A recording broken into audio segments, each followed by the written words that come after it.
2, 3. Vamos para o exemplo 2, então, uma aplicação que envolve a função de segundo grau. Nós temos a seguinte situação, problema. Um fazendeiro quer construir um curral retangular. Para cercá-lo, dispõe de 400 metros de arame e de uma parede já existente, igual a figurinha que está aqui do lado, na verdade, né? Sabendo que a cerca de arame terá 4 voltas, determine as dimensões desse curral para que sua área seja máxima. Então, antes de mais nada, gente, para qualquer aplicação que envolve qualquer tipo de função, é importante que a gente retire todas as informações principais do problema, para que a gente busque, né, o que a gente tem de informação e o que a gente vai precisar de situações para anexar a essa estrutura. Então, olha só, nós temos aqui algumas informações importantes. A gente tem informação de que o curral é retangular. Então, vamos tirando essas informações, ó. Retangular. Por ser retangular, a gente já imagina que ele vai ter este formato de representação, talvez um pouco mais reto, né, do que o meu desenho.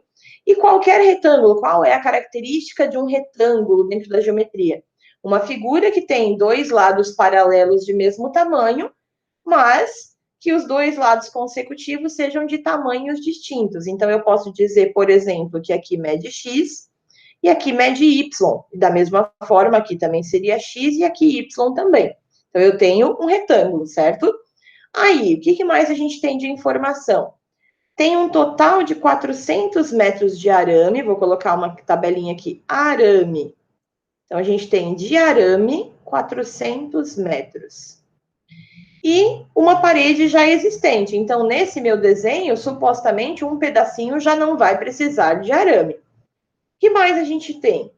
Sabe que a cerca de arame terá 4 voltas. Então, número de voltas desse arame igual a 4. E ele pede para a gente determinar as dimensões do curral para que a área seja máxima. Então, o que ele está buscando? Área máxima. Quando a gente falar de máximo e mínimo, a gente sempre vai estar trabalhando com equação de segundo grau, com função de segundo grau. Então, a área máxima é o que ele quer. Como ele está falando que é a área máxima, a gente já consegue buscar que vai existir um ponto de máximo na função. Então, para existir um ponto de máximo, o que acontece com a minha função? Ela vai ser uma função com concavidade para baixo, porque daí ela tem um ponto aqui em cima que é o ponto de máximo. Então, isso aqui a gente já tem como representação dessa nossa situação, problema, ok? Então, já de cara a gente consegue definir algumas coisas importantes. Outras coisas importantes, como ele quer trabalhar com área, a gente precisa resgatar na nossa memória como eu calculo uma área. E aí, área de quê? Eu estou falando de retângulo. Então, é importante eu resgatar. E aí, se caso isso aqui fosse uma questão, por exemplo, de uma lista de exercício ou de uma questão de avaliação, por exemplo, eu poderia colocar para auxiliá-los, por exemplo, dados que a área do retângulo é tal e o perímetro do retângulo é tal. Então, essas informações a gente poderia estar fornecendo. Como a questão aqui não fornece, a gente vai buscar essa informação. Então, para a gente utilizar a área do retângulo, para eu calcular uma área de alguma região, né? Como é que eu faço uma área de uma região? Eu faço a multiplicação entre os lados, né? Então, eu tenho base vezes altura. Nesse caso, olhando para o meu retângulo ali que eu esbocei inicialmente, a minha área vai ser o quê? X vezes Y. Então, né, partindo da fórmula padrão, que seria base vezes altura, o comprimento vezes largura, eu tenho X vezes Y. E outra situação que eu poderia calcular com base neste retângulo é trabalhar com o perímetro. E o que é o perímetro? O perímetro é a soma dos lados. Então, nós teríamos soma dos lados.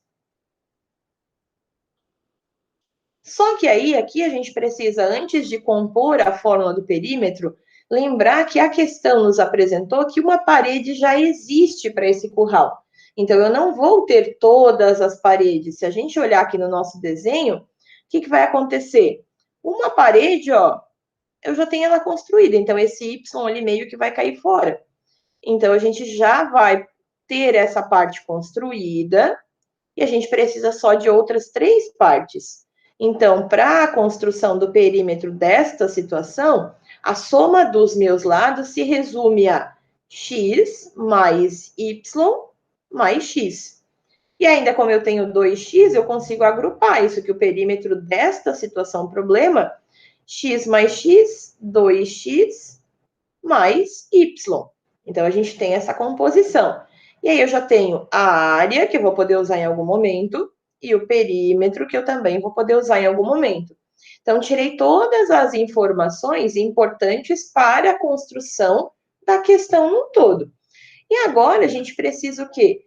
Trazer essas questões, as informações que a gente tem no problema para dentro dessas fórmulas, para daí conseguir chegar, de fato, na máxima, né, no ponto máximo dessa representação diária.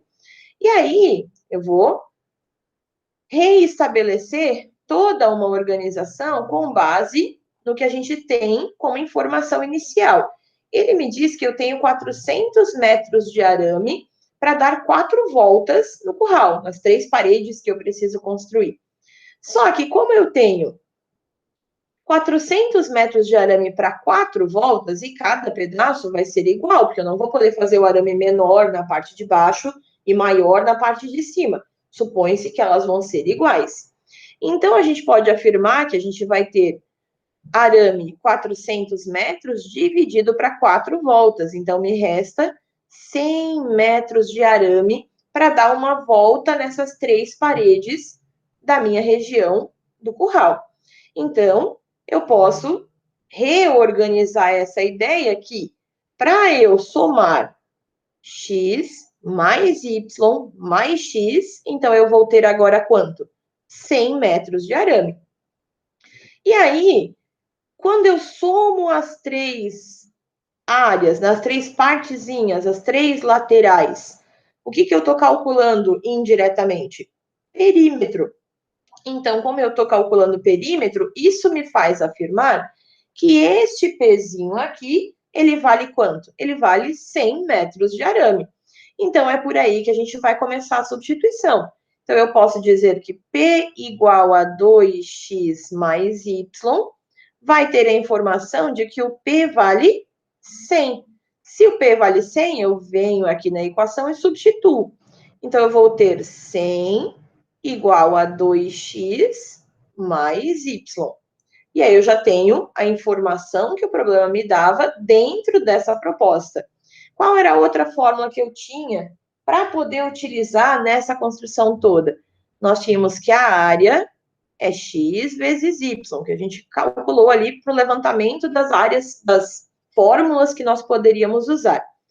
Então, como a área é x vezes y, eu não tenho ideia alguma de quanto vale esse x e esse y. Eles vão ser coordenadas de um ponto que vai mostrar qual que é a área máxima da região. Então, o que eu posso fazer é tentar fazer uma associação entre esta equação do perímetro com a equação da área. De que maneira? A equação do perímetro aqui, ó, se a gente observar, o 100 está isolado, que foi o que eu substituí. Para que eu possa usar isso aqui dentro desta função, eu preciso fazer com que eu isole uma das letrinhas dessa condição para substituir na outra função. Então, eu vou vir aqui ainda na minha equação do perímetro e vou isolar quem está sozinho, vou tentar isolar o que está mais fácil. O que está mais fácil isolar aqui? O y, porque ele é um y, não vai gerar fração, não vai gerar uma dificuldade maior na minha representação. Então, o que eu vou fazer? Eu vou pegar esse 2x e vou levar para o outro lado da igualdade para conseguir isolar o y. Então, vou ter 100, trocou de lado, trocou de sinal, então, menos 2x igual a y. E aí, olha só, eu já tenho um possível valor de y. O y está valendo 100 menos 2x. Eu preciso saber quanto vale o x para descobrir o y, mas eu já consigo expressar ele de alguma maneira. E aí, o que eu vou fazer? Eu vou pegar esta possível forma de escrever o meu y e vou jogar na fórmula da área.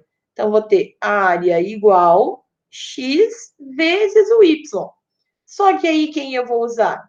Essa condição que a fórmula do perímetro me deu, que é 100 menos 2x. E aí eu tenho uma equaçãozinha para resolver, porque esse x ele está multiplicando tanto o 100 quanto menos 2x. Então, eu tenho que fazer essa multiplicaçãozinha. Logo, a área é 100 vezes x, 100x, x vezes menos 2x, menos 2x ao quadrado. Então, eu já descobri a fórmula da área. Agora, com essa fórmula da área, eu posso me preocupar com o que o problema pediu, porque o problema pedia a área máxima. E aí, quando eu estou falando de máximo, o que eu vou considerar? Eu vou considerar que eu preciso trabalhar com o ponto mais elevado dessa minha situação. Que se eu pensar aqui no meu desenho, né, eu até já desenhei ele ali anteriormente, mas eu vou ter mais ou menos essa condição. E aí existe esse ponto, que é o ponto mais alto, que é o quem? O meu vértice. E aí, esse meu vértice, ele vai ter uma coordenada x de vértice e uma coordenada y de vértice, que juntas vão me trazer esse ponto, para eu descobrir quanto que é o ponto e qual é a área máxima. Então, eu descubro as coordenadas desse x, que vai ser o x de vértice para o ponto, encontro o y correspondente, que é a altura máxima, no caso, a área máxima, e consigo responder o problema. Então, eu vou partir desta fórmula da área para calcular o x de vértice. E aí, nós temos a fórmula que a gente chegou lá na outra tela, era 100x menos 2x ao quadrado. O que nós vamos fazer é escrever ela na fórmula que a gente está acostumado a utilizar, que seria o quê? Primeiro x quadrado, depois x e depois número, caso tivesse. Aqui nós não temos o número. Então, eu vou ter a igual menos 2x quadrado mais 100x. Só troquei a ordem dos elementos para a gente poder ficar mais acostumado com o formato padrão. E aí, como eu vou precisar calcular x de vértice para descobrir o ponto mais alto e quanto ele vai valer, a fórmula do meu x de vértice, e aí eu tenho que trazer essa condição, vai ser o quê? Menos b sobre 2a. E aí, de novo, né? Quem é a, quem é b, quem é c? Eu retiro da função original. O a é sempre o elemento que está na frente do x ao quadrado. Então, nesse caso agora, ó, eu tenho menos 2 para o a. O b é sempre quem está na frente do x. Então, meu b aqui está valendo 100. E o c é sempre o termo independente, que é o valor que está sozinho. Mas se a gente olhar aqui na nossa equação, ó, não tem termo independente. Então, nesse ponto, o c está valendo zero. Ele não vai servir para nada nesse contexto, mas só para a gente revisar essa retirada dos coeficientes da nossa equação, né? Então, eu posso vir aqui e substituir na minha fórmula. Eu tenho menos o b, então vou ter menos 100, dividido por 2 vezes o a, que vale menos 2. Então, vou ter menos 100, dividido por 2 vezes menos 2, menos com mais, menos, 2 vezes 2, 4. Menos com menos é mais, 100 dividido por 4, 25.